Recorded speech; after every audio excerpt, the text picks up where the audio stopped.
излезна информация, че японската космическа агенция е публикувала ликнати снимки на въпросния обект. Сега ще ви изпратя, ще ви покажа даже какво са изкарали японците, което не е потвърдено, след което ще ви кажа какво направи НАСА, което е също супер странно.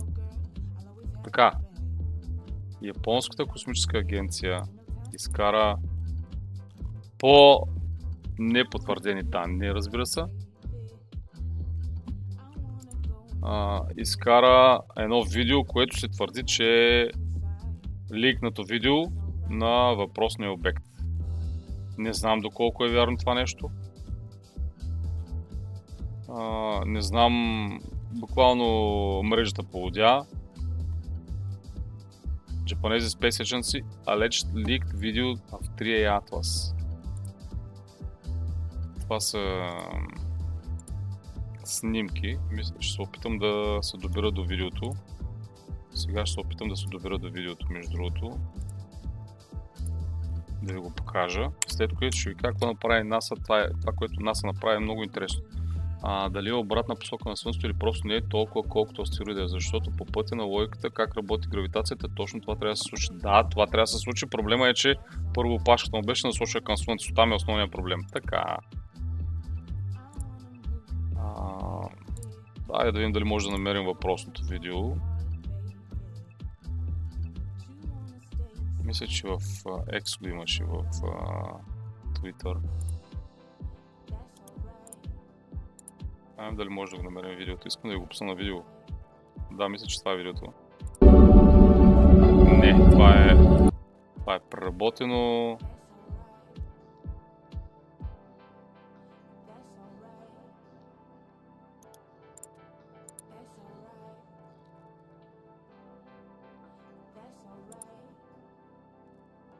Не искам да влизам с никакви акаунти.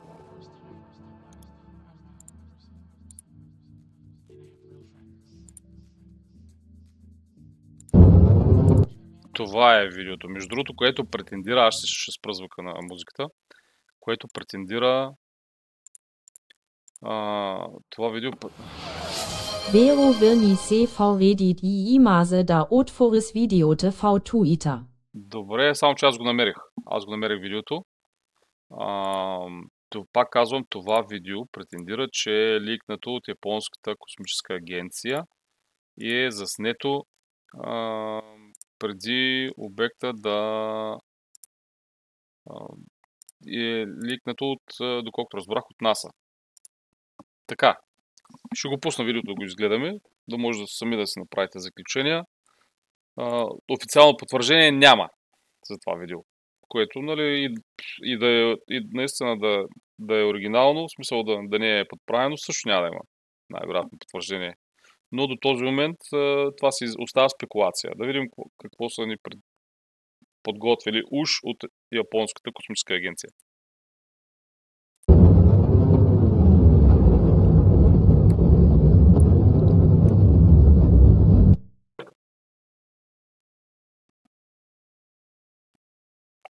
Видеото не е много дълго, но е достатъчно, за да се придобие някаква представа. Какво е искал да каже автора? Така, след като излезе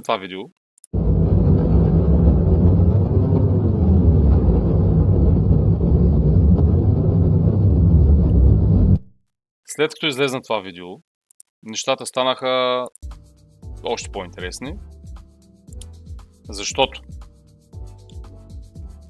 така.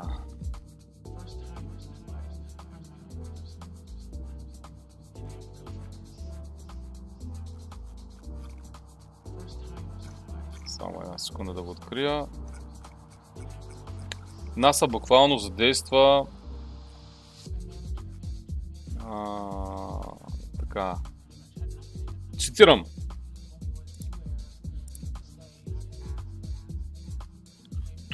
Тази информация вече не подлежи на съмнение, защото това е нещо, което официално се случи. НАСА тихомълком задейства инструменти за планетарна отбрана, след като междузвезден посетител показа странно светлинно поведение. Така, автора е Крис Мелър, помощник научен редактор. Публикувано е преди 3 дни тази статия. Така, НАСА тихомълком предприе голяма стъпка за защита на планетата, след като мистериозният междузвезден обект демонстрира много странно необяснимо поведение. Предполагаемата защо няма база за сравнение? Виждам, че само някакъв обект, който се движи, ама колко е голям, не се разбира. Така е, Дрейвън. База за сравнение няма как да имаш, защото този обект е заснет от марсианските орбитални апарати на НАСА и снимките не са пуснати. Нека те да обяснят защо не са ги пуснали. Те като ги пуснат, ще имаме база за сравнение. Но тези снимки не са пуснати. НАСА е в официален шатдаун и тези снимки не излизат. Всички чакат да ги видят, но не се показват. Въпреки че обекта мина сравнително близо до Марс, на достатъчно голямо разстояние, но сравнително близо и беше заснет от марсианските орбитални апарати. Това видео рад е пуснато, уж е пуснато от Японската космическа агенция. Не е пуснато от НАСА. Разбираш? Пуснато е от Японската космическа агенция. Снимките от НАСА ги няма никъде. Не са пуснати официално. Така, да продължим с статията, защото тук тази информация е проверена. Това нещо не подлежи на съмнение и на обсъждане. Цитирам, така. Предполагаемата комета, наречена Трия Атлас, току-що беше добавена към списка на заплахите, които се проследяват от Международната мрежа за предупреждение за астероиди IAWN.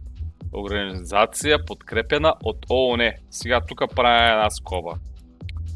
Първо, така че близо и относително той снаряда от там може... Да, древен, но обекта мина достатъчно близо до Марс, за да може да бъде заснет от, пак ти казвам, от орбиталните апарати, от марсианските орбитални апарати. И НАСА точно в този момент буквално спря всякакъв информационен поток, тъй като според официално е в шатдаун. Нали? Това всички го знаем. Така, сега няколко въпроса. Първо, въпросният обект има орбита, която не представлява опасност за Слънчевата система. Тоест това е един апарат, един обект, извинявам се, който би следвало да премине през Слънчевата система и да продължи по пътя си и никога повече да не го видим. Това е официалната траектория на обекта, която е подкрепена с научни данни. Защо? Първият въпрос е защо е добавен към списка на опасните космически обекти. Това е първият въпрос.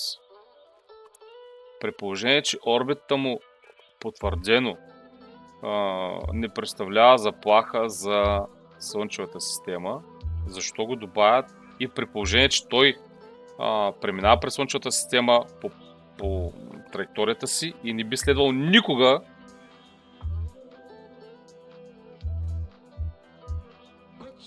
да се върне, защо е добавен в списка на опасните космически обекти? Това тук не можеш да го отречеш. Нали? Това е едно от страници. Първият въпрос. Така. Втория въпрос. Въпросната международна мрежа за предупреждение на астероиди е организация, контролирана от ООН. За да го следят. Къде ще го следиш, брат? Той като изчезне извън Слънчевата система, вече някой да следиш. Той излиза и продължава. И това е. Повече нищо няма да го следи. Той не би трябвало да се върне. Това е официалната траектория. Ако искаш, ще ти покажа официалната траектория да видиш каква е. Ами тя и Русия беше добавена в списка с врагове на България, тъй че нещата са двупосочни там, няма какво да се чуеш. Така, въпросният обект не е... Първо, за пореден път специално за Древън казвам, че неговата траектория не представлява опасност за Слънчевата система. Тогава защо НАСА го добавя в списъка с опасните обекти? Този въпрос Древън не може да отговори и НАСА не отговаря на него. Следващия въпрос. Тази организация, която ръководи Международната мрежа за предупреждение, това е организация подкрепена и контролирана от ООН. Така, тук нещата стават една идея малко по-конспиративни и интересни. Защо? Защото колко от вас са запознати? Ами давай, брат. Разбира се. Сега ще го проверим. Чакай, сега специално заради тебе ще го проверим. Аз не обичам да говоря глупости, затова специално заради тебе ще го проверим това нещо. Секунда. Ето сега, специално заради тебе ще го проверим това нещо.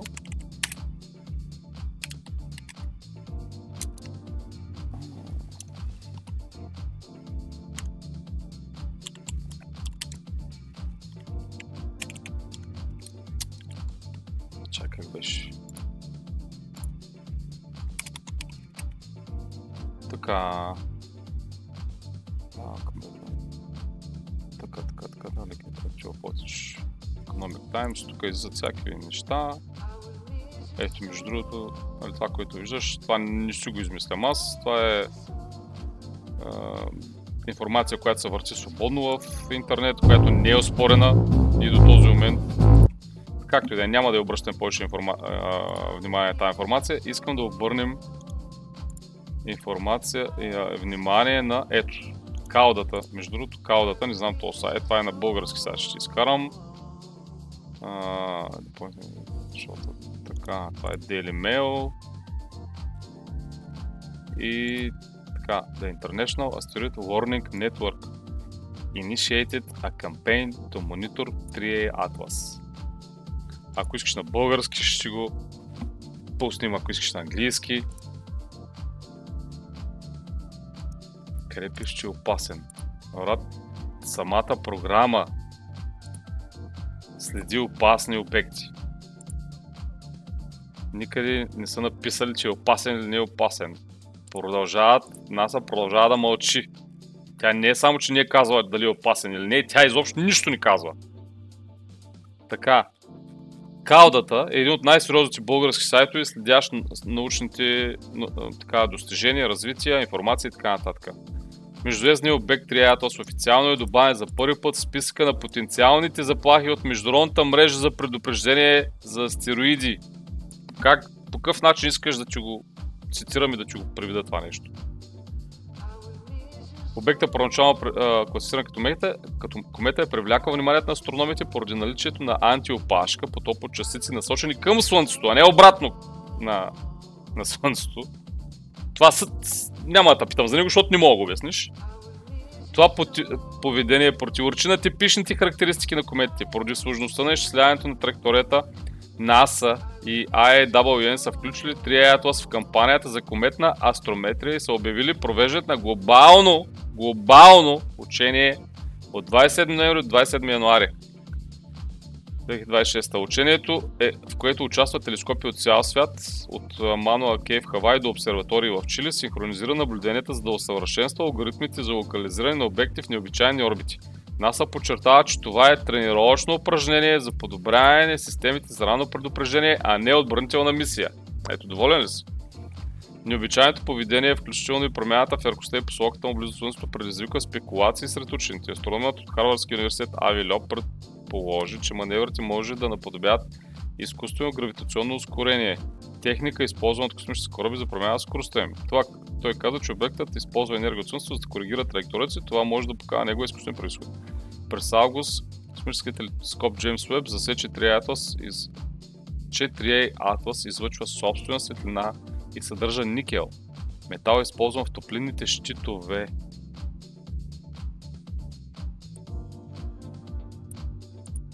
Това няма нужда да коментираме. По време на прелитане покрай Марс, сондите предаваха изображение, показващи обекта като цилиндрична структура с диаметър над 45 км. НАСА не потвърждава хипотезата за изкуствен произход, но признава, че наблюдението на Триятос е безпрецедентен тест за планетарните системи за безопасност. Така, първо, много рядко ще видиш реална ракетна струя в космоса. Това, което се вижда от кометите, са едри частици, издухани от ледено ядро на кометата. Да, брата, ма в грешната посока е. Разбираш? Официалният сайт на НАСА. Добре, ето ще погледнем специално по молба на Древен, ще погледнем официалния сайт на НАСА. Официалният сайт на НАСА, както и самата НАСА, продължават да мълчат. Така че, така да си преведем на български. Ето. Така, активи на НАСА наблюдават комета Триятел. С космически телескоп Хъбъл заснето изображение между двете комета на 21 юли. Когато кометата беше на 277 милиона мили от Земята. Хъбъл разкри кълковиден пашкул от прах, излизащ от твърдото ледено ядро на комета, тъй като Хъбъл проследя кометата, движеща се по хиперболична траектория.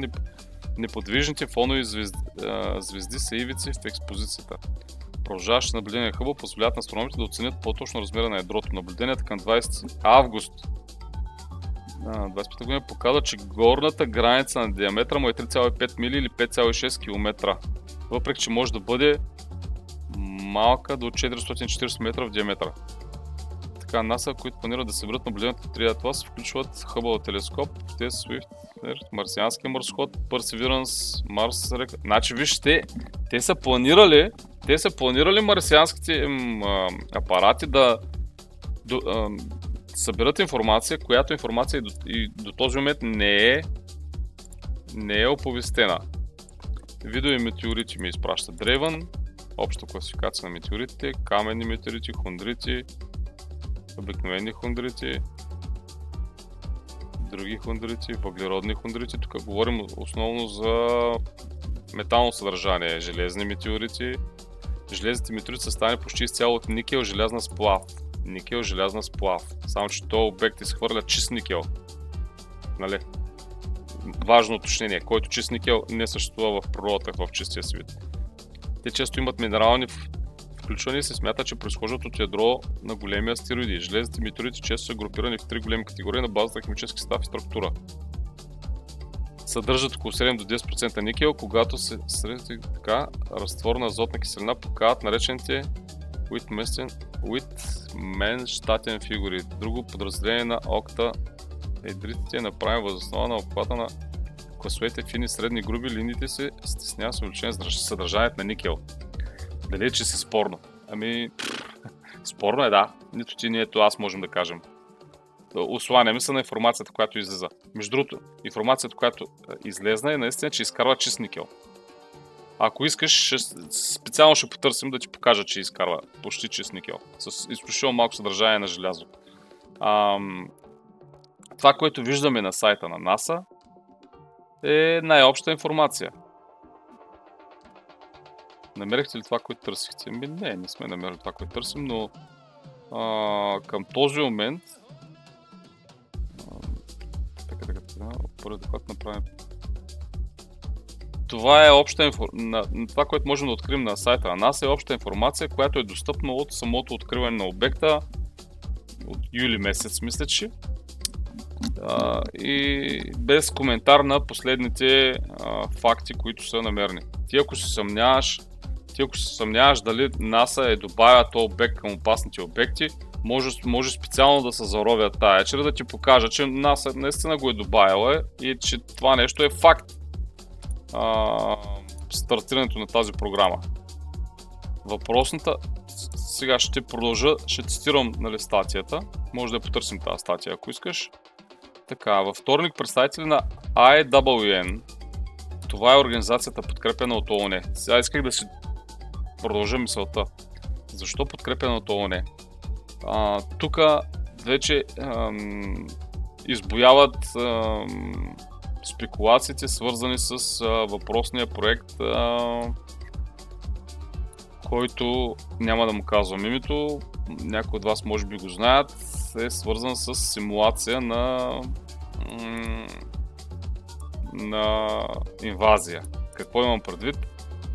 Има такава конспиративна теория, която разглежда възможността да бъде симулирана такава инвазия с цел буквално налагане на пълен глобален контрол в световен мащаб и буквално премахване ролята на всякакво локално национално правителство или съседите. Не, че в момента са някакви независими. Както виждате, ние сме част от нещо подобно, така или иначе нямаме много глас.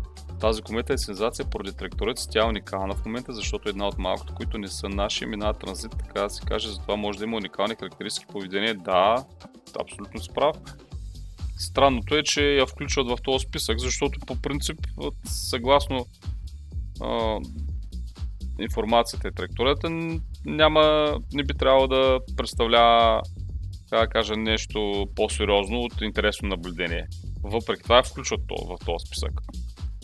Така, във вторник представители на IAWN признаха, че обектът създава уникални предизвикателства при предсказването на неговата траектория и решиха да добавят TriAtlas към кампанията за астрометрия на комети. Обектът е показал няколко необичайни характеристики, които противоречат на типичното поведение на кометите, включително антиопашка. Антиопашка. Така. Тя НАСА го е направила това, брат. Независимо, че не работи. Тя е част от тая програма IAWN. Даже е основна нейна съставна част, да ти кажа.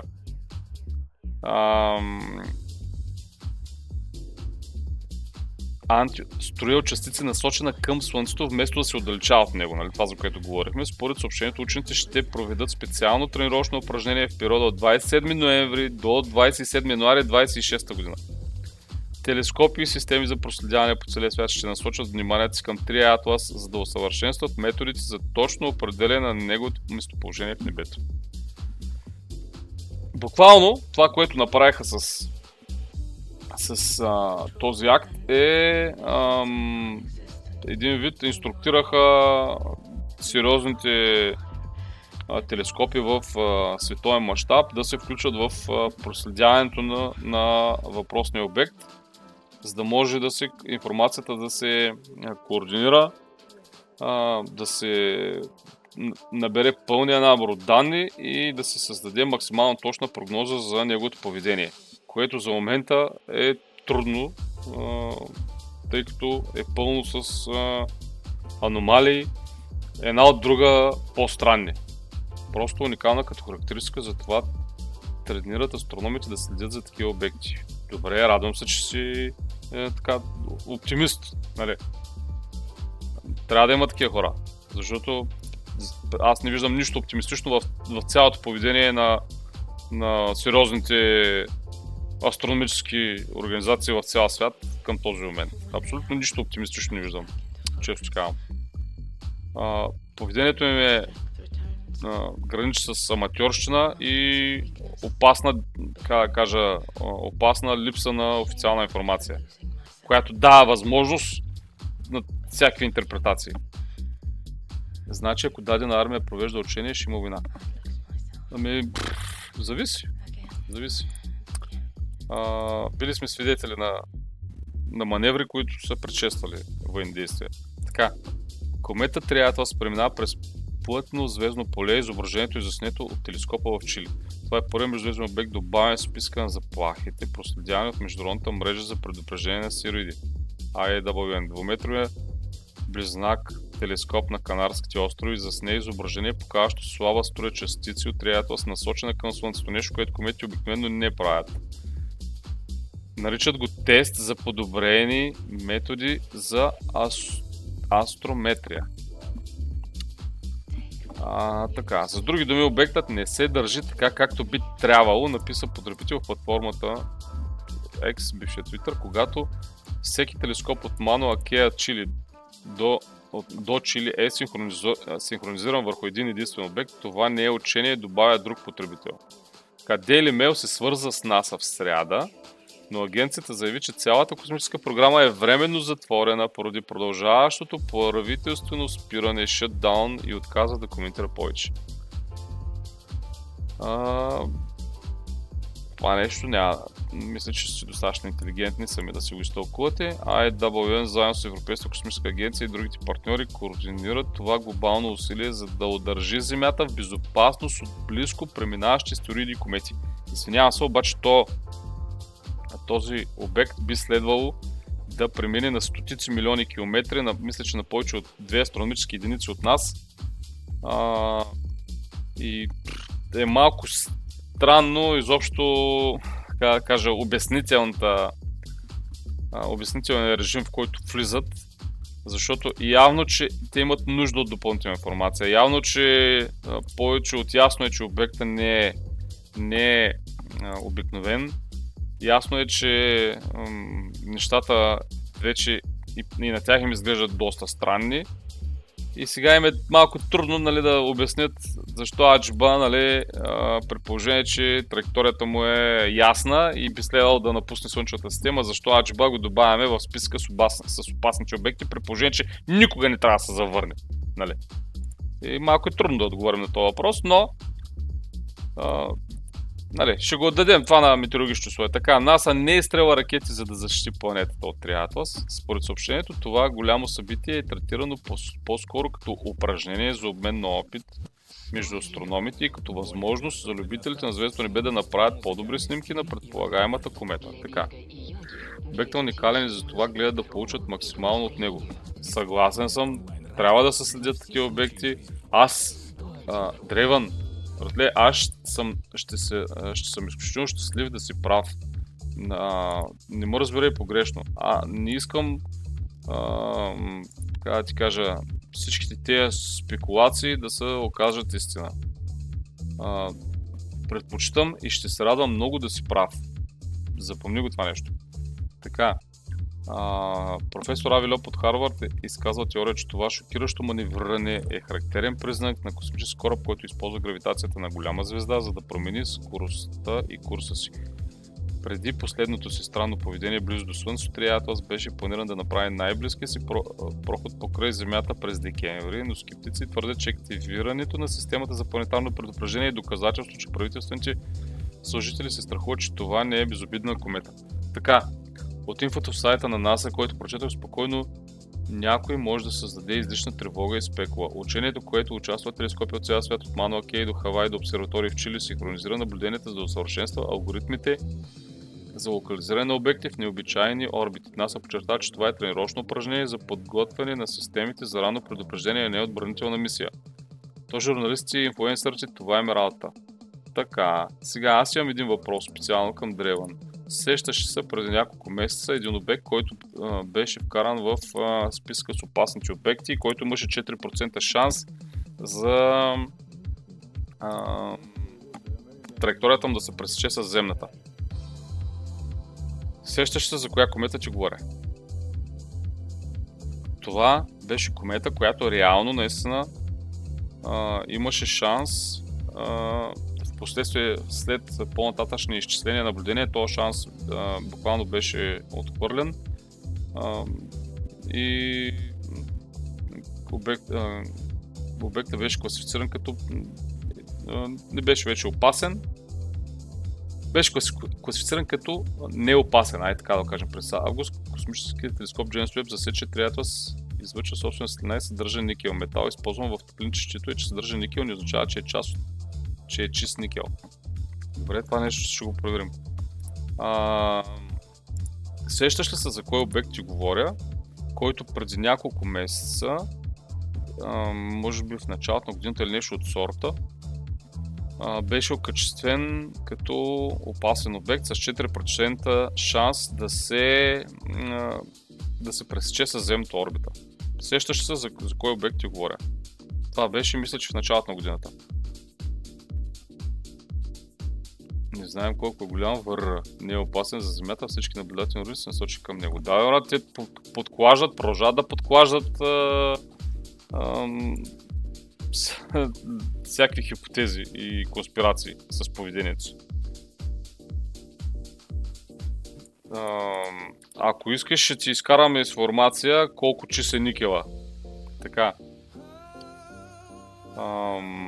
Имаше един обект преди няколко месеца, който продължава който между другото до, мисля, до февруари следващата година няма да може да бъде наблюдаван. По проста причина, че ако публикуват сурови данни, повечето ще ги гледат като DFS. Може нищо да не знаят. Ами, аз имам две хипотези. Или не знаят, нали, или не могат да установят, не могат да обяснят, в смисъл нямат информация, или пак казвам, снимките на НАСА от Марс, от марсианските орбитални апарати не са изкарани никъде. Никой от НАСА не излезна и да каже: аджиба, заснехме го, това е обекта, вижте, няма какво да се притеснявате, нали? Всичко е наред. Само че тези снимки до ден днешен не са изкарани. Да не говорим, че официалното им твърдение е, че нали, заради шътдауна на правителството, бюджета не бил гласуван, тралала и сме в отпуска. Само че този въпросният орбитален марсиански апарат не е под контрола на някаква университетска организация или нещо от сорта, която изобщо няма никаква връзка с бюджета на НАСА. Това е съвсем друго, никой не го коментира това нещо. Има Козарев, има доста са.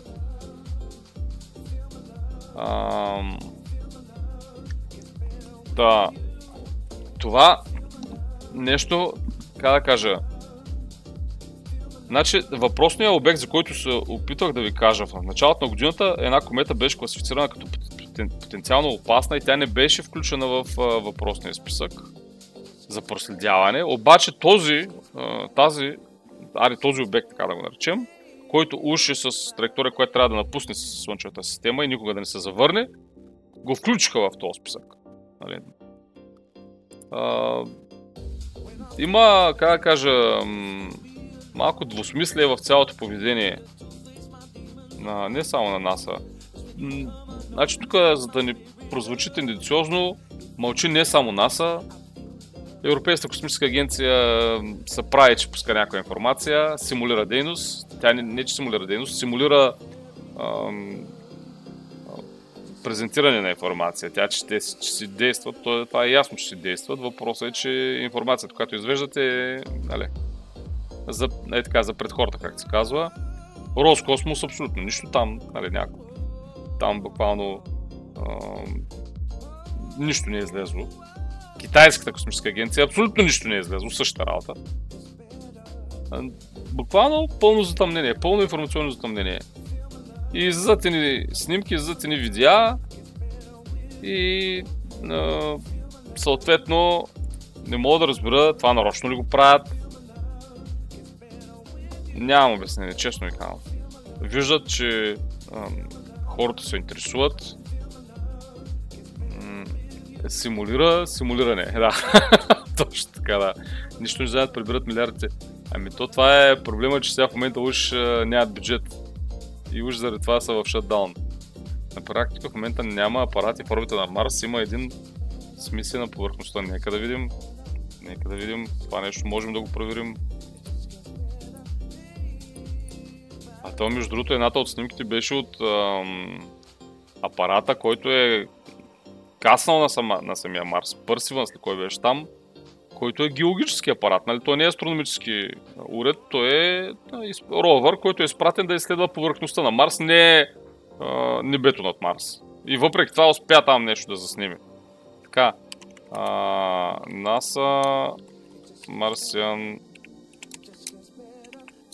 Orbital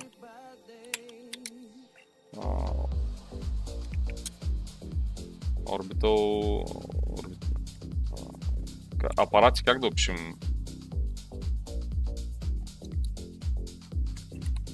Не крафт, как да опишем?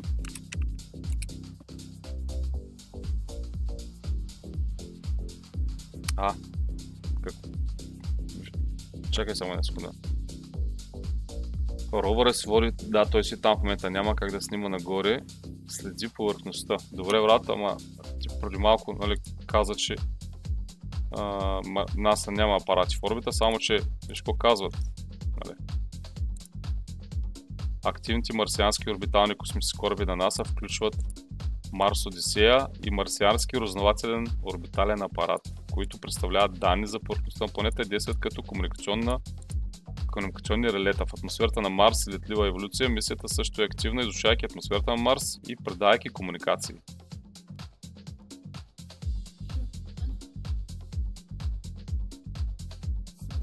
Този космически апарат пристигна през 2013 и е посветен на изучаването на това как Марс се загуби атмосферата си, който също предава комуникации между мисиите и повърхността на Земята. Значи имат орбитални апарати НАСА, за да сме максимално точни. Обнови си информацията Дрейвън, има такива апарати. По-ранните няма да ги коментираме. Маринър, Викинг и така нататък. Те са доста стари. Последният апарат Мейвън е на орбита около Марс от 2013 година. Така че има орбитални апарати на НАСА, които, доколкото знаем, са имали възможност да заснемат въпросния обект, но не са го направили. И сега, в този момент телефона ми поводя. Секунда.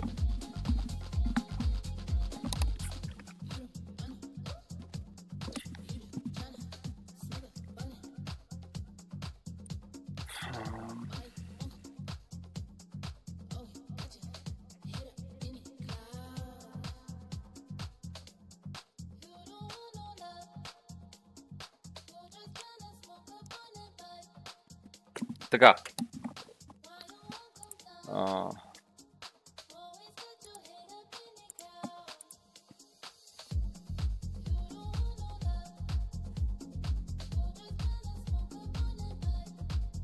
Добре. Ти преди малко каза, че НАСА няма орбитални апарати около Марс. Сега в момента ми изпращаш линк към един от орбиталните апарати. В смисъл, определи, нали, конкретното си твърдение. Има, да. Има. Казахте, че има. И тези апарати, Ратле, са заснели въпросния обект. И снимките от тези апарати не са качени никъде. И не са никъде официално представени. Не са имат орбитални апарати. Mars Relay Network, ето хората си ги следят. Ето да покажем, нали? Щом ние имаме достъп до информацията от тези апарати, можеш да представиш, нали, те какво имат. Още се обработват. Айде сега, молете се, още се обработват. От кога? От септември месец ги обработваме. Кога мина покрай Марс апарата? В началото на октомври, айде, не в септември. В началото на октомври мина покрай Марс. От началото на октомври обработваме снимки. Да. И то много близо мина. Сравнително много близо. Те имат колко? Това, което виждам, даже май са повече. Не NSL. Това е ровър на Inside the First Mission Study Instruments.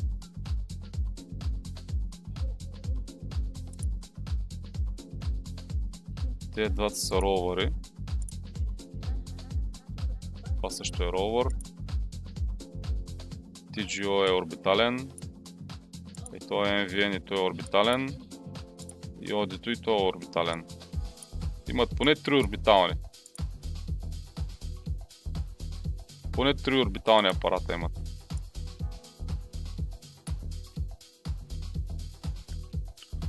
Едното е дрона.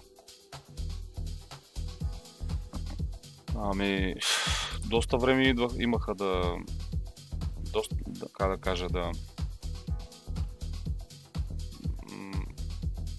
обработят снимките и да ги качат. Сега, между другото, продължаваме. Само да ви кажа, че по принцип стримовете, както виждате, са петък, събота, следващия ден, когато не сме на работа. Въпреки това, през цялата седмица продължаваме в реално време да следим информацията около въпросния обект. Тук, между другото, последната статия, която е качена, е една доста интересна относно хипотезата за наличието на никел в тук по-скоро статията е за отрицателната му поляризация и начина, по който отразява светлината. Нали? Това е основното, включително и за антиопашката, която формира, и за нейната промяна. Тези от вас, които имат Telegram, могат да се присъединят, разбира се, към канала. Той е отворен там в реално време, през цялата седмица. Информацията се обновява постоянно и ще продължим да следим всяка една информация, която излиза. Това е линка към... Изпращам ви линка в общия чат. Те от вас, които имат Telegram, могат да се присъединят. Самия канал, всяка една новина е отворена за коментари, обсъждане. Линка го виждате в общия чат. Пак казвам, тези от вас, които имат Telegram, могат да се присъединят, използвайки линка, който е в чата тук в Twitch. Там ще продължаваме постоянно 24 часа да следим информацията и ще качваме всякакви данни, всяка информация, която е свързана. Значи, този канал по принцип беше създаден преди доста време, не е създаден във връзка с въпросния обект. Това искам да уточня. Каналът в Telegram е създаден преди много време и няма връзка с въпросния обект. В момента просто следим това, което се случва с него, тъй като според мен е важно. Това е много важно събитие, което трябва да бъде отразено и, както каза Дрейвън, да бъдем подготвени за такива обекти, да ги следим и да изключваме всякакви излишни хипотези, тълкования, конспирации и така нататък. Аз още веднъж казвам, ще се радвам изключително много Дрейвън да е прав. И много се надявам да е прав, защото в противен случай ние сме преебани. Жестоко. И няма да разберем до последно. Ако сме преебани, бъдете сигурни. Що няма да разберем? За да няма паника. Логично. Така че много се радвам Дрейвън да е прав. Дано да е така.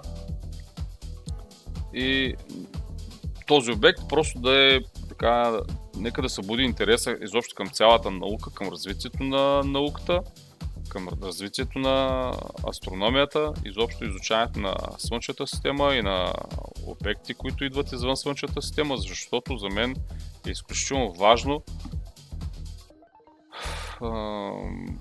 Ние винаги сме гледали към космоса, винаги сме били привличани от него, от неговото величие и мистика. И е много важно за мен да продължаваме да изследваме тази, как да кажа, необятна шир, част от която сме ние самите. Така че най-малкото, което може да направи резултата от цялото това нещо, което се случва в момента, е да се събуди интереса към науката и към изучаването на космоса. Върнали сайт винаги реагират както от съседния клекарка, съседния вход. Просто си го написал малко странно и не мога да прочета. Журналистите, да, правилно. Журналистите, брат, са на хранилка. Това го видяхме. Видяхме какви списъци излезнаха, с какви грантове са пращани, с какви пари, с какви милиони са пращани към България, към конкретни медии, които ни казваха колко е розово бъдещето ни, че сме, кое е правилно, кое не е правилно. Осъзнахме, че видяхме черно на бяло, че всички тези медии са били захранвани с грантове от предишната администрация в щатите, така наречените либерални фанатици.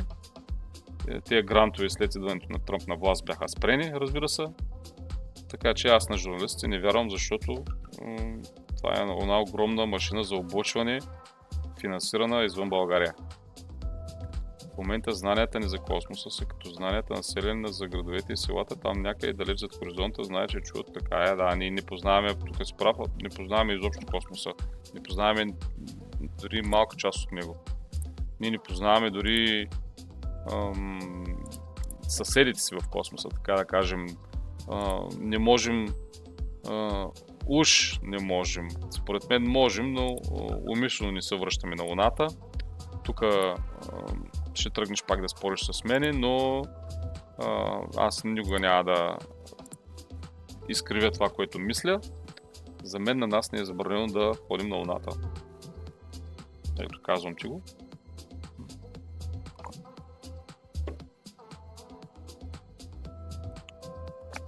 Не може за 3 години, от 69 до 72 година, да изпращаме 6 успешни мисии на Луната с 12 кацнали астронавта и в следващия момент 50 години по-късно с неимоверно по-развита технология, с много по-сериозни научни достижения, ние да не можем да се върнем. Не е забранено, просто е скъпо и нерентабилно. Обясни ми тогава, 69-та година, как направихме 6 мисии за 3 години, а пък сега в момента е нерентабилно и скъпо. За мен това са глупости. Не може с компютри, които са по-слаби от компютъра в телефона ти, в елката ти неколкократно, да сме осъществили 6 успешни мисии за 3 години, а сега в момента да се правим, че не можем да отидем. Аз ти казвам, че това са пълни глупости.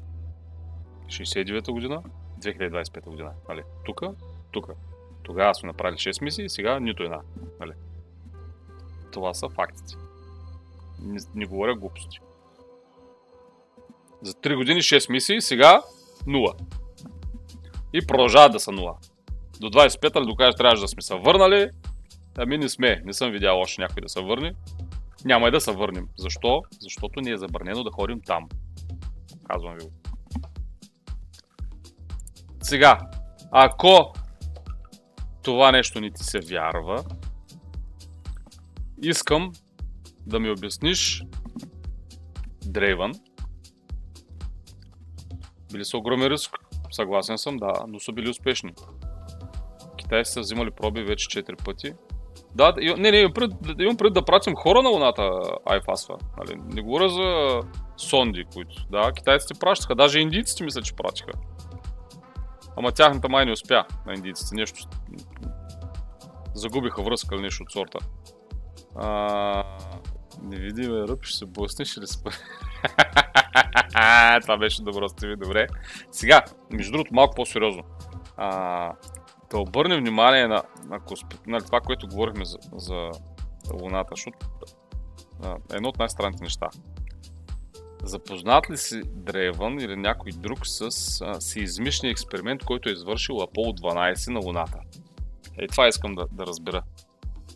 Как не успя, нали сме 2025 година, 70-та успя, 25-та не успя. Да, брат, така е, наистина, 70-та от 69-та до 72-та 3 пилотирани мисии до Луната, сега в момента нито една.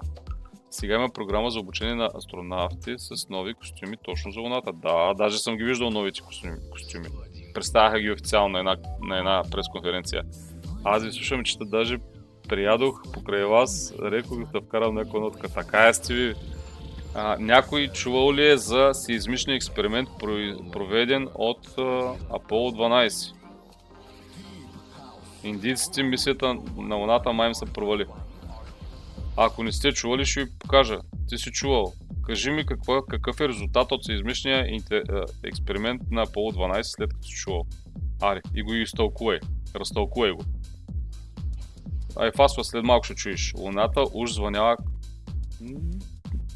Това е метафора, но вибрирала е, не е звъняла. Вибрирала е. Айде, как да го кажем. Така, ще ми е интересно да го разтълкуваш. Аполо 12, момчета и момичета,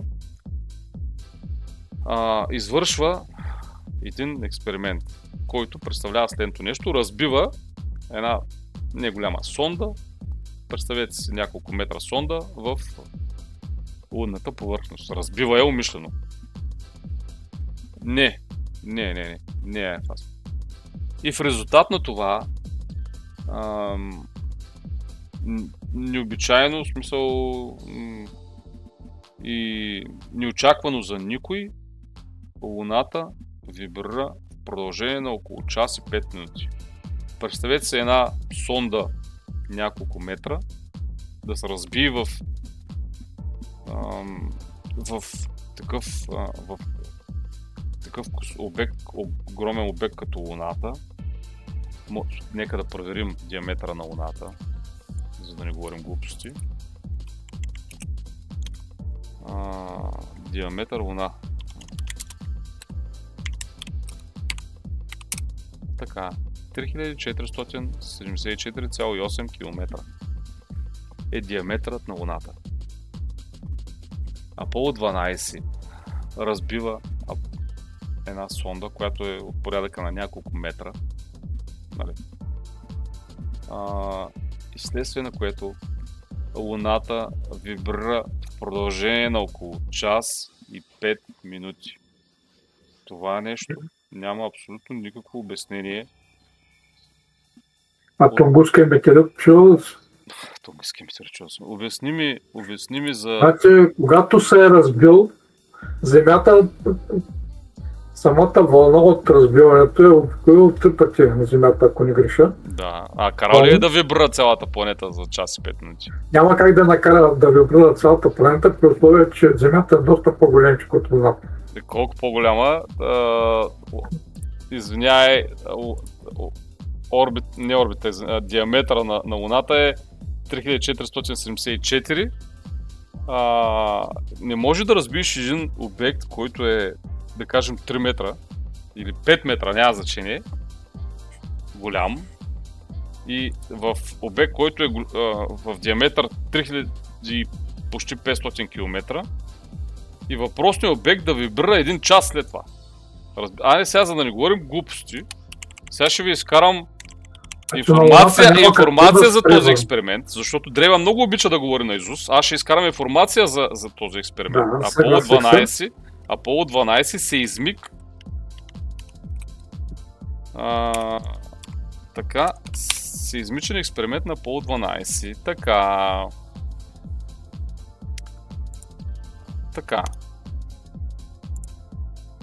Сеизмичен експеримент на Аполо 12, компонент на пакета за експерименти с лунната повърхност, беше разгърнат за откриване на лунната сеизмична активност и метеороидни удари. Това е постигнато с помощта на чувствителен сеизмометър, който може да увеличи земните вибрации до 10 милиона пъти, разкривайки информация за вътрешната структура на Луната, състава на Луната и сеизмични събития като лунни земетресения. Можете да гледате това видео, за да научите пасивния сеизмичен експеримент на Аполо 12. Това видео колко е една минута? Добре, айде да видим това видео. Идеята е, че вследствие на този експеримент единственото обяснение е такъв огромен обект като Луната да вибрира вследствие на такъв малък обект, който са го разбили в него. Единственото обяснение е плътността на Луната да е изключително малка, разбирате, да е куха. Нещо, което аз не го твърдя, нито го вярвам, но това е единственото обяснение да... Един обект, ако няма плътност, само поради тази причина той може да вибрира толкова продължително. Луната не е толкова плътна, само диаметър не е толкова плътна. Не е колкото Земята, точно така е, това съм съгласен. Но въпреки това, час 5 минути. Разбираш, че разбиеш един обект, сигурно 5 метра голям, в Луната. Зависи от кинетичната енергия, отделена през блъската.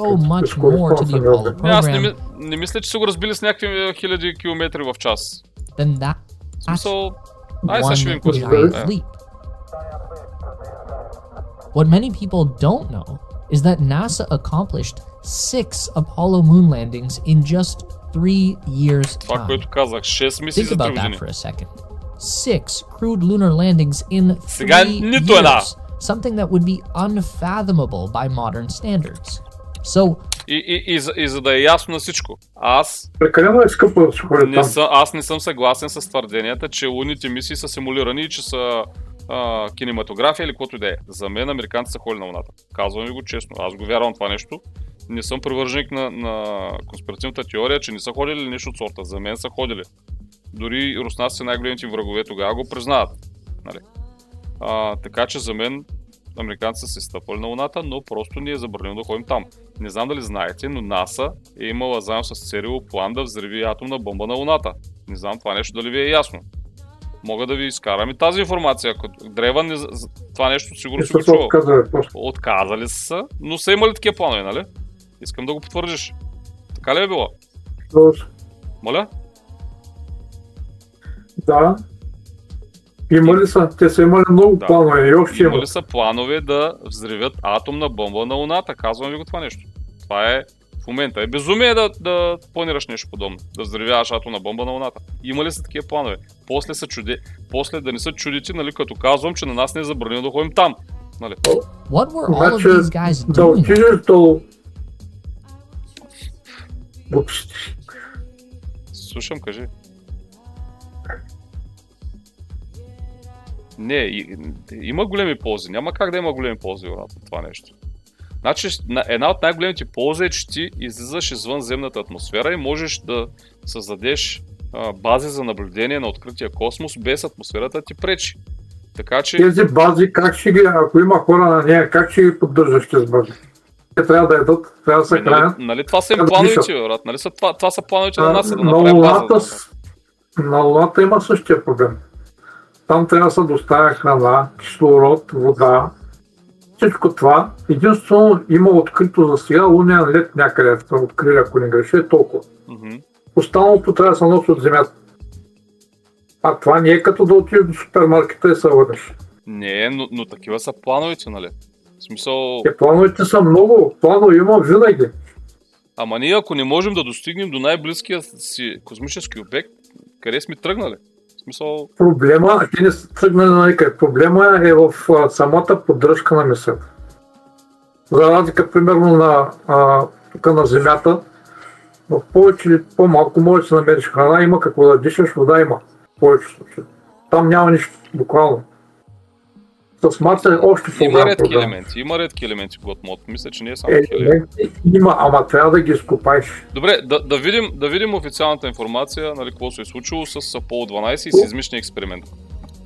Можеш ли да складираш храна за години наред? Може да се складира, да. Дозата за радиация е голяма, да. Няма магнитен щит, няма както Земята. Така може да складираш, ама трябва да закараш първо там. Да. Идеята е в кухите сектори на Луната да се скрият. Идеята им е била, да, наистина под някакви подземни такива. Да, руснаците имат същата идея. 10 метра повърхността и вече радиацията не е факт. Руснаците са имали същите планове и може и още да ги имат. Така. Apollo 12, the second crewed mission to the moon, came just months after Neil Armstrong's first giant leap. It was November 1969. Charles Conrad, Richard Gordon, and Alan Bean strapped into their Saturn V rocket for humanity's triumphant return to the moon, but it was going to be a bumpy ride. Открийте подходящия коледен подарък Notino с 10% от стъпка на цялата поръчка. Notino. А ти с колко клякаш? Сега ще го пусна през другия браузър. Можеш повече.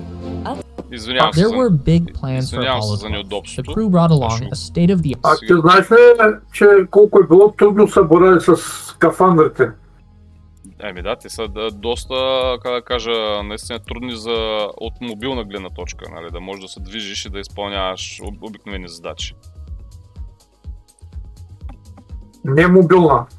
Значи самите скафандри са под налягане. Това означава, че ръкавиците, в които пък на ръцете, трябва да ги стискаш със сила.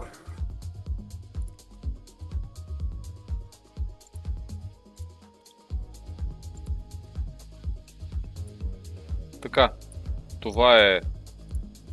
това видео трябва да изгледаме. A state-of-the-art color television camera to broadcast live from the moon in a massive upgrade over the grainy black and white images of Apollo 11. This mission was also an important technical demonstration for NASA. The first moon landing had been successful, but just barely. What most people didn't realize was that Neil and Buzz had been flying off course for the entire time their spacecraft was descending down to the moon. They ended up overshooting the target landing zone by several miles, and they touched down in what was essentially just some random location. So what NASA had to do with Apollo 12 was prove that they could land a spacecraft on target. This was going to be critical for achieving scientific exploration goals on the moon. So NASA picked a familiar target, the Surveyor 3 spacecraft. It was a robotic lander that had touched down on the lunar surface just 3 years earlier in 1967, and the mission of Apollo 12 would be to go and pay Surveyor 3 a visit. Unfortunately for the crew of Apollo 12, this mission encountered trouble right from the start. Their Saturn V lifted off in the middle of a thunderstorm. This was not ideal launch conditions, but NASA was under pressure to make it happen. President Nixon and his wife had come down to Florida to watch this launch, and everyone knew that if they didn't take off now, then it would be months before the next opportunity to go to the moon. So, the rocket disappeared into the clouds above the launch pad, and just 36 seconds into flight, at an altitude of over 6,000 feet, Apollo 12 was struck by lightning. The thunderbolt immediately threw the electrical systems on board the spacecraft into chaos. Warning lights lit up across the instrument panels, mission control lost contact with the rocket, and the 3 men on board held their breath. Then they got struck by lightning again, just 16 seconds later. Now at an altitude of 14,000 feet, the rocket had lost its main power supply, lost guidance and navigation, and was flying straight into disaster at incredible speed.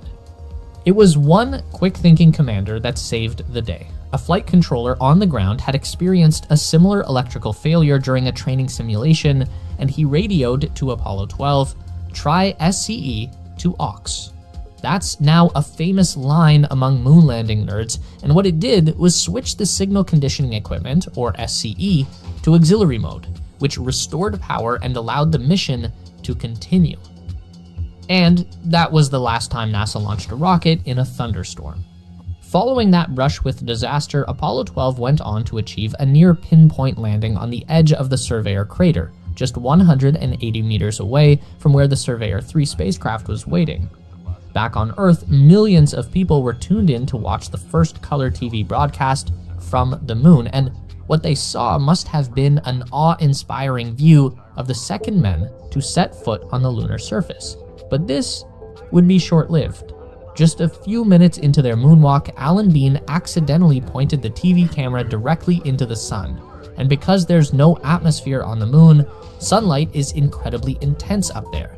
It instantly destroyed the fragile vacuum tubes inside the camera, and that was the end of the television broadcast.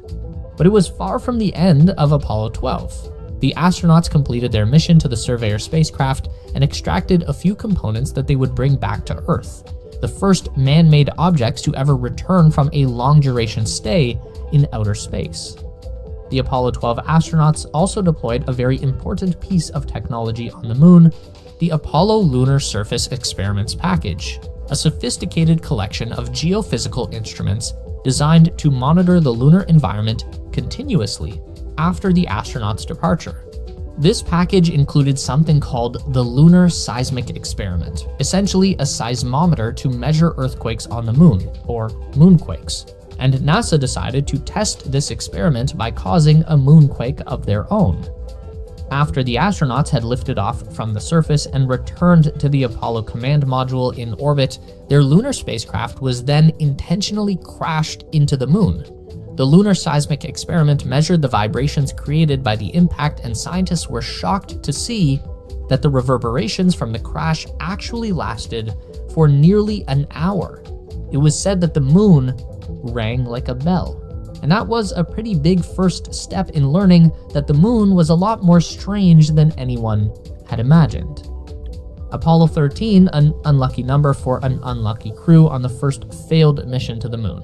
About halfway into their journey, an electrical problem inside the Apollo 13 service module caused an oxygen tank to explode, and this left the crew in a life-threatening situation. For the third time, millions of people on Earth were glued to their televisions watching a dramatic story unfold in space, but this one was different. Every mission to the moon had been dangerous, but Apollo 13 made that danger all too real. The crew ultimately survived, but there was a definite change те in how the продължават public and the government. с останалите мисии. Аз не казвам, че е лесно да се стигне до там. Въпросът е, че с много по-слаб инструментариум са го направили 6 пъти в продължение на 3 години преди 50 години. А сега в момента не могат. Но това, което обсъждахме, е въпросният сеизмичен експеримент.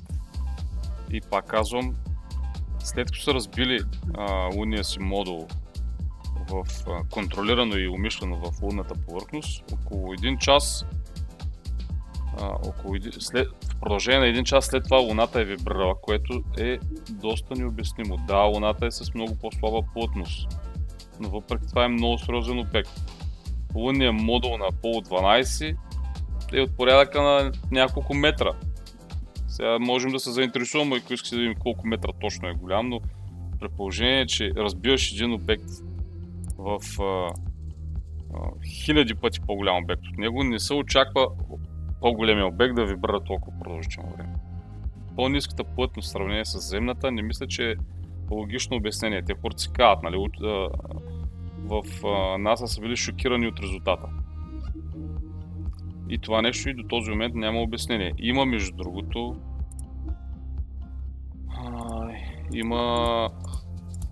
има един официален доклад, който мисля, че е разсекретен. Apollo 12 Seismic Experiment Report. Мисля, че този доклад е разсекретен. Results of the Apollo 12 Seismic Experiment. Да, ето го къде е. Ето, даже мисля, че го има и на сайта на NASA. Той го имаше и в PDF вариант. Ето го къде е. Сега ще го изпратя в чата. Може да си огледате. Да си прочетете. Някои от вас, ако ги интересуват, тук доста подробно са описани данните. Изпращам ви го в чата. Тук, тези от вас, които наистина са... Ето, пратил съм ви го в чата. Това е официалният доклад от сеизмичния експеримент. Резултати от Apollo Passive Seismic Experiment. Това е от сайта на NASA. Не от някъде, от майна си райна. И съответно са и хората, които са го изготвили. Това доклад са описани тук с резултати, с всичко дати, локация и като цяло и до този момент този експеримент няма отговор. Това е едно от най-странните документирани събития, официално документирани събития, които и до този момент нямат отговор. Единствената възможност, единственото обяснение е, че е с по-ниска плътност, по-сериозните, по-смелите констатации е, че евентуално е куха.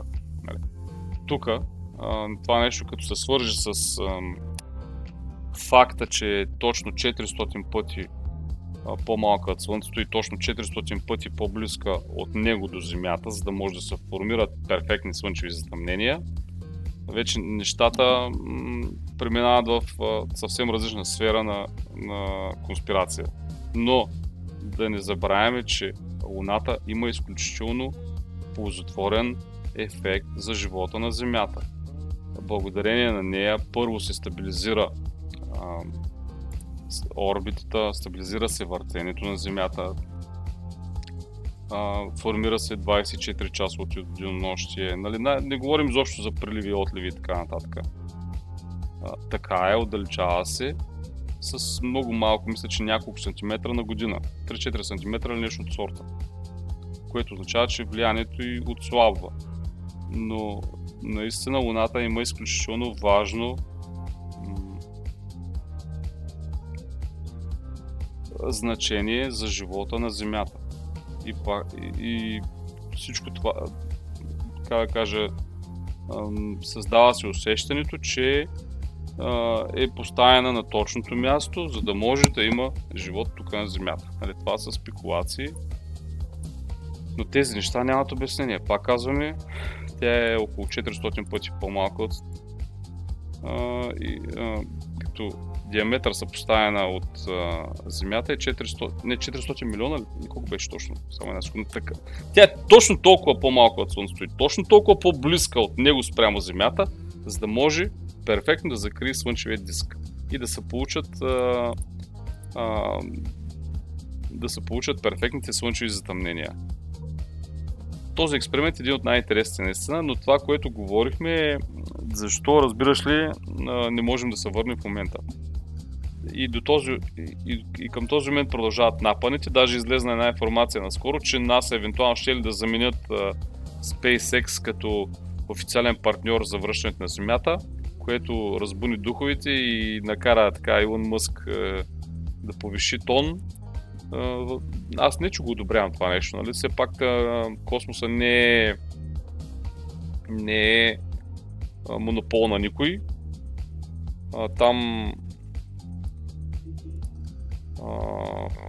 ето сега ще видим какво ни изпраща Дрейвън. Космоса не е монопол на никой, така че няма за какво да се сърди, въпреки че съм фен на Мъск. Не мисля, че трябва да се сърди за това нещо. Ако той представи най-добрата технология, ние да се завърнем на Луната, е логично, нали, SpaceX да бъде избран като партньор. Ако не, трябва да се избере най-добрият начин. Проекта на Boeing, ти визираш. Ами и те не конкретизираха с кой обект, с кой биха работили, но казаха, че един вид, че са отворени за други варианти, а не само за SpaceX. Така, това е една информация, която Дрейвън ни изпраща. Учените окончателно потвърдиха какво има вътрешността на Луната. През май 2023 подробно изследване потвърждава, че вътрешното ядро на Луната е солидна маса, чиято плътност е подобна на желязо. Тези данни дават възможност да се разреши дългогодишния спор относно това дали сърцевината на Луната е твърда или течно метална и откриват път към по-точно разбиране нейната история чрез нея и тази на цялата Слънчева система. Нашите резултати, пише екипа на астронома Артю Брю от Френския национален център за научни изследвания, поставят въпрос с еволюцията на лунното магнитно поле с демонстрация, че Луната действително разполага с вътрешно ядро. Същевременно те подкрепят модела за значително преобръщане на материала в мантията, което хвърля нова светлина върху периода на масивна бомбардировка през първия милиард години на Слънчевата система. Най-ефективният начин за изучаване състава на планети и луни е чрез сеизмични данни. Звуковите вълни, предизвикани от трусове, разкриват какъв тип материал се намира под повърхността, въз основа на начина, по който се отразяват и пречупват различни слоеве. Добре, твърдят, че си има ядро. Така данните сочат, че лунното ядро прилича на Земното с течно външно ядро и твърдо вътрешно. По изчислението на учените, външното ядро е с радиус около 362 км, вътрешното около 258 км, близо 15% от целия радиус на Луната. Освен това, плътността на вътрешното ядро е приблизително 7822 кг на кубичен метър, много близка до тази на желязото. Според тях, твърдото вътрешно ядро на Луната е с радиус около 240 км и плътност около 8000 кг на кубичен метър. Добре, окей, това нещо не можем да го оспорим, но това нещо ни обяснява факта, защо Луната вибрира в продължение на един час. Аз разбирам, че плътността е различна от тази на Земната, но обектът, който са разбили в нея, е изключително нищожен в сравнение с нейния размер. Въпреки това се доверявам на това, което ни изпрати Дрейвън. Това нещо може да се провери допълнително. Веднага, между другото, като си говорим за такива необясними, не знам Дрейвън тук ли е. Чуваме ли са? Дрейвън? Не знам дали ме чува. Има един... Има един проект, една експедиция по-скоро, която се казва High Jump на адмирал Бърт. Чувал ли си за тази експедиция? Смятат, че кука по простата причина, че повечето кратери са плитки. И си мисля, че отдолу има метал за кажа. Да, наистина кратерите са доста плитки. Наистина на Луната кратерите са плитки. Тоест, нали, това, което казва Дрейвън, съм съгласен. Евентуално, ако е с метална обвивка. Повечето кратери са стари, може би затова са плитки. Да. Ами, не знаем... Земните кратери имат същото свойство. След време полека-лека почват да изчезват. Почват да се запълват. Едни от най-големите, едни от най-големите кратери, например, не може да кажеш, че е кратер, ако не знаеш къде да гледаш и как и откъде, от колко далеч. На Земята специално. За Тунгусския метеорит ще си говорим някой път специално за него, но... Не се знае какво е било точно. Предполага се, че може да е било и малка комета. Възможно е. Обясненията... Тъй като не е останал никакви следи. Да.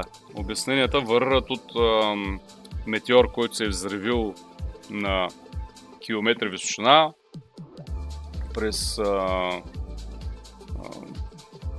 как да кажа, през астероид, който е паднал или метеорит, който е паднал в езеро и затова не могат да го намерят, въпреки че италианците откриха едни италиански учени преди 2006 или коя година откриха едно езеро там, ходиха да го изучават, изследваха го, нищо не откриха, т.е. не можаха да открият. Най-новата, което съм чул е, че може да е била такава комета, която е лед.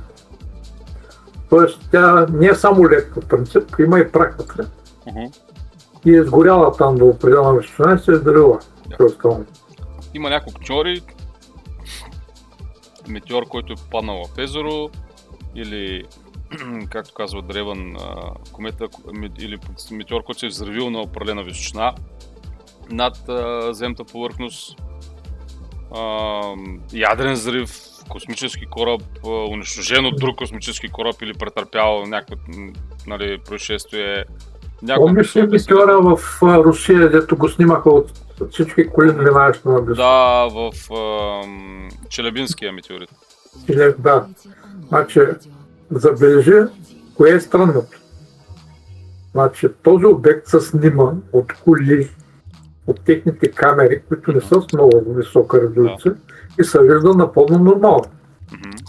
В САЩ всички кадри, които предполагат, че са извънземни космически кораби, са размити. Какво? Размити са. Тоест не на фокус. Обясни ми как става точно. Искам да ти покажа не знам наистина, искам да ти покажа едно видео, брат. Искам да го покажа на всички това видео, тъй като говорим за Челябинския метеорит. Това нещо се случи началото на 2013 година. Буквално януари или февруари, нещо от сорта. Снимали са го толкова много ъгли, че просто можеш да направиш филм. Искам да видиш едно видео. Наблюдаваш ли? Да. Аз ще мълча.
Сашето виждам, че и той дига ръка. Саше, обясни ми, официалното обяснение на научната общност е, че това е отломка от въпросния метеорит. Проблемът е, че няма как отломката да се движи с по-висока скорост от основния метеорит. Това са отломки. Той се разпада в движение. Добре, той се разпада в движение. Ако е по-лека. Буквално се вижда, че това нещо, тази отломка, така да кажем, го удря и го разцепва, тя го настига, тя се движи зад него. Значи аз ще спра камерата в момента, за да може много добре да видите, сега ще го върна това нещо, за да може много добре да видите движението на тази отломка. Сега си спирам камерата. Така, то е само едно филмче. Може да ми покажеш други видеото от друг ъгъл. Ще потърсим, не е проблем. Това между другото е едно от най-популярните видеа, смисъл ако говорим за глина за снимане. Този обект идва доста зад него, настига го и разцепва метеорита. Искам да видите откъде се създава отломката. Искам да видите, ето, спирам кадъра, за да видите откъде се показва отломката. Доста зад него от опашката, изпреварва основния обект, забива се в него и го разцепва. Ето това е въпросната отломка, която е доста зад основния обект.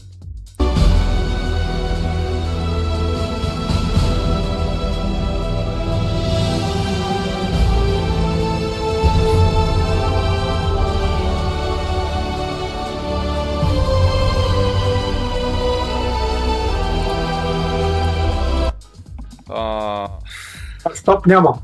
Моля? Това означава, че това може да е минало зад него. То не мина зад него, то се разбива в него, то се вижда как изхвърчават неща вследствие на сблъсъка. Изхвърчават отломки вследствие на този сблъсъка. Доста, застигна го, да, доста преди да се пръсне. Тоест не са били на една позиция.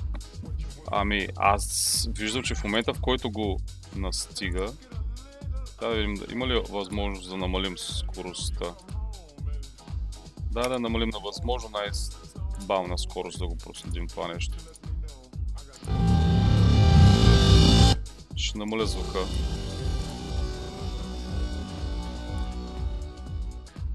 Ще намаля звука, за да може да видим тук. Ето виждате откъде се появява обекта.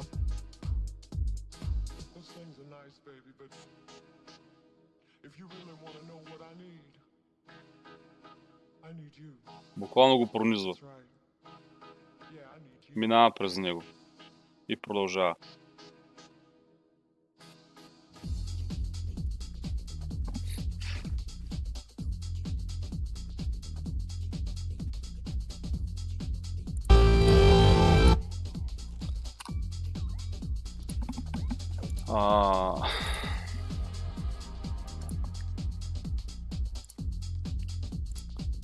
Това нещо мисля, че от друг ъгъл това нещо не е заснето.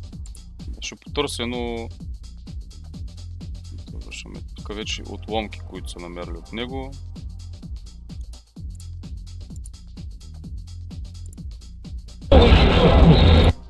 Това е от друг ъгъл.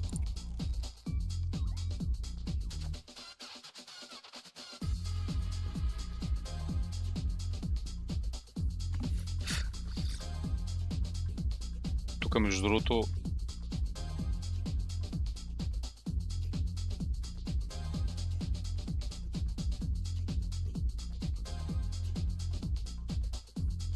това е от друг ъгъл.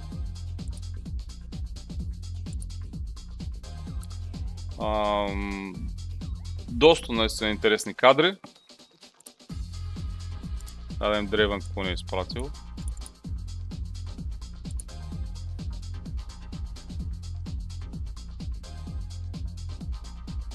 Да, това са от различни камери заснето.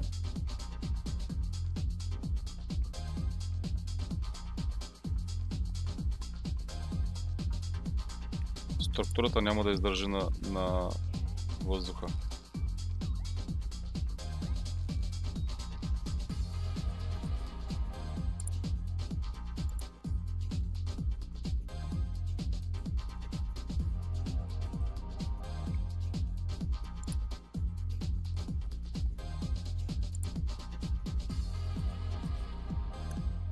Поражението от въпросния метеорит са доста сериозни, както виждате на кадрите, въпреки че официално не е много голям.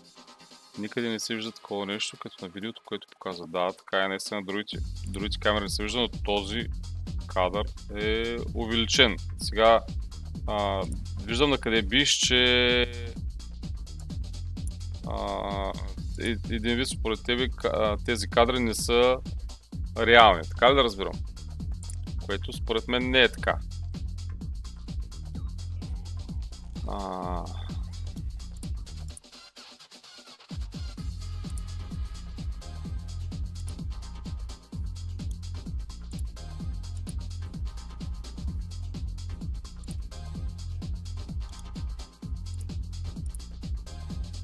наистина има информация тогава, че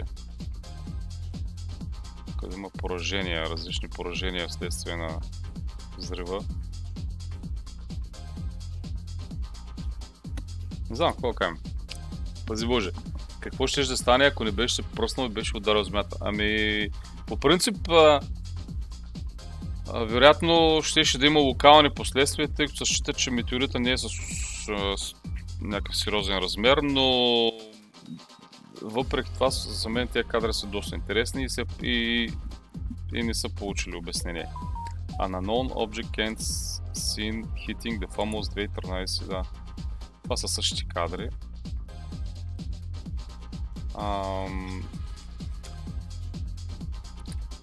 При всички положения са интересни. Челябинск, Meteor, actually Meteor. Many Russians don't think so.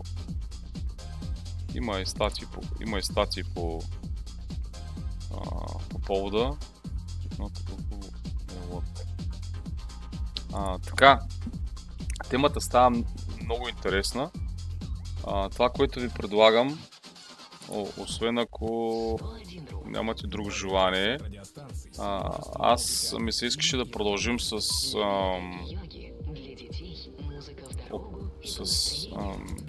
един много сериозен, не бил нарекал експеримент. Това е една специална операция на американския военноморски флот под командването на адмирал Бърт.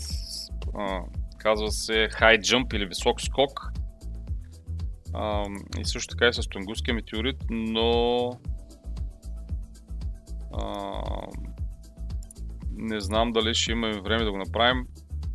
То казахстанския сайт Древен не ми го отваря, показвам ти. Виж какво става. Yandex.Page cannot be found. Искаше ми се да продължим с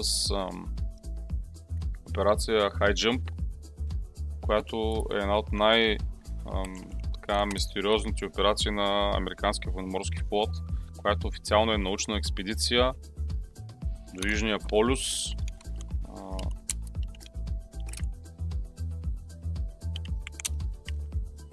Но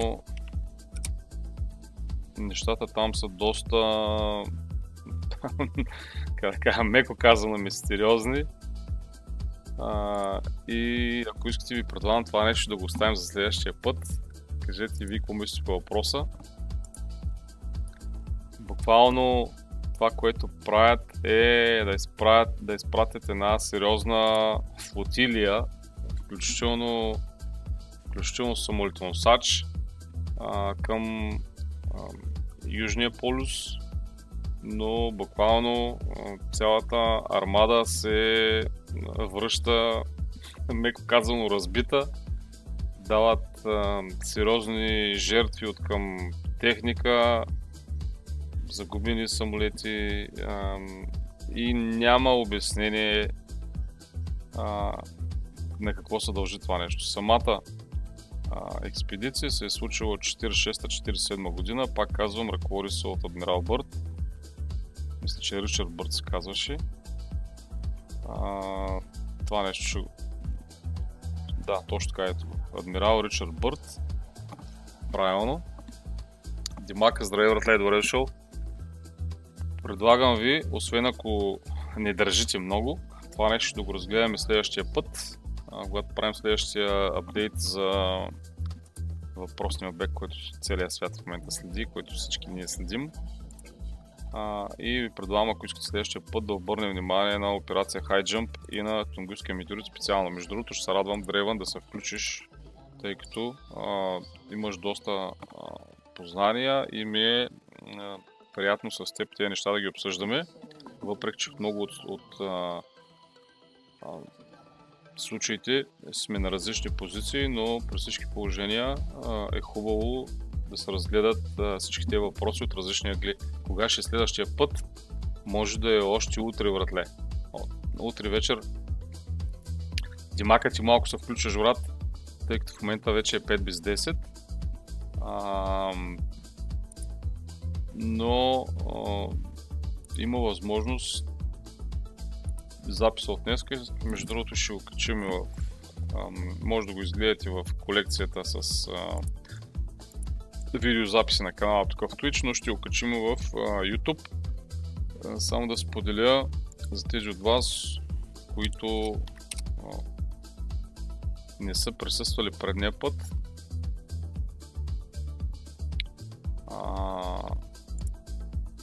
В канала на UFO Hunters могат да изгледат записа от дискусията ни от миналата седмица, която беше изключително интересна. Филаделфия, експеримента Филаделфия, точно така. Древан, виж как е запознат с конспиративните теории. И Филаделфия ще разгледаме, няма проблем, ще ми е изключително интересно. Така, изпращам ви линк към записа от миналата седмица, където доста сериозно разгледахме темата за междузвездния обект, който лети в Слънчевата система, и темата за НЛО в България. С доста сериозни случаи, на които някои от тях лично сме били свидетели. Те от вас, които не са гледали миналоседмичното излъчване, заедно с Станел и с Древан, така обсъдихме доста от случаите. Може да ги разгледате, да го видите. 4 часа е записа и нагоре. Пълен е с интересни неща. Пратил съм го в чата. Между другото, много благодаря на... Отиваш да го гледаш веднага. Вратле ще е много интересен, повярвай ми, но е 4 часа, дано имаш време. Ако не, когато имаш време, тогава го изгледай. Аз ви предлагам днеска да приключим, тъй като става 5 без 10. High Jump, Тунгусския метеорит и експеримента Филаделфия ще ги оставим за следващия път. Искам специално внимание да отделим на High Jump, тъй като там нещата са, меко казано, необясними и странни. Искам, преди да приключим, специално да се отблагодаря на тези от вас, които са последвали двата канала в YouTube. Първия канал, това е, разбира се, канала ни в Twitch, официалния канал, където са събрани най-забавните моменти от гейминг експириенса ни и може да го намерите в чата. Другия канал, това е на UFO Hunters България, където разглеждаме най-странните случаи, до които имаме, до които сме се докоснали и които са ни изпратени от благодарение на наши контакти. Изпращам ви го и него на второ място.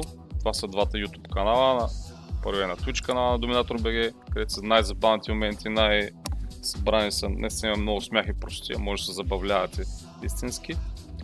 Най-готвените моменти от Gaming Experience ни, а втория канал е свързан вече с UFO Hunters България, там нещата са по-сериозни, има какво да видите, ще се радвам наистина. Между другото, ако имате информация подобна на клиповете, които са качени в UFO Hunters България, не се притесняйте, пишете, свържете се, в смисъл, без изобщо да се притеснявате, може да разчитате на пълна конфиденциалност.